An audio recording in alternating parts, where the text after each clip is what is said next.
Ciao, sono Luca Manelli e in questo breve video voglio spiegarti come puoi realizzare una finestra con la cornice in mattoni faccia vista come quella che stai vedendo.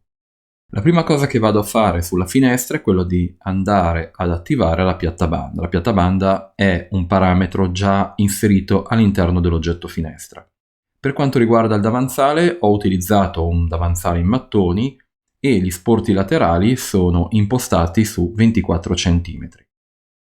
Seleziono la finestra che ho già inserito, apro la finestra impostazioni, all'interno del pannello settaggi finestra vado a selezionare il pannello piatta banda e vado ad attivare checkbox piatta banda. Per quanto riguarda la tipologia della piatta banda vado a selezionare una piatta banda in mattoni e vado a impostare 24 cm a sinistra e a destra per quanto riguarda la larghezza della piatta banda.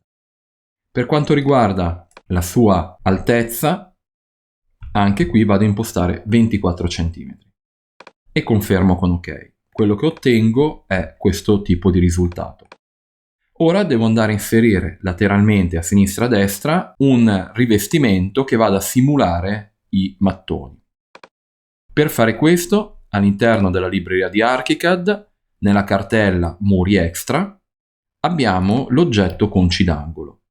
Per andare a configurare questo oggetto, all'interno del pannello Impostazioni concio, vado a selezionare corso doppio in modo tale da generare l'angolo per rivestire le spallette della finestra. Vado a impostare un'altezza di ogni concio pari a 6 cm, uno spessore tra un concio e il successivo di 1 cm. Seleziono la larghezza del primo concio, la imposto a 24 cm e la larghezza del secondo concio la vado a impostare su 15 cm. Questa parte è la parte di rivestimento della spalletta. Il serramento è 15 cm interno rispetto alla faccia esterna del muro. Lo spessore imposto 1 cm e vado a impostare come altezza 150 cm, che è l'altezza della finestra.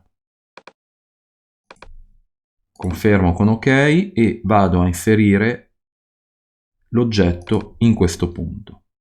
Andiamo in 3D,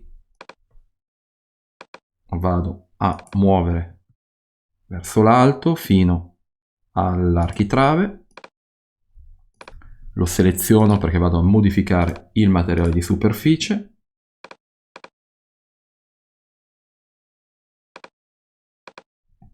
Ora lo vado a selezionare e vado a specchiarne una copia.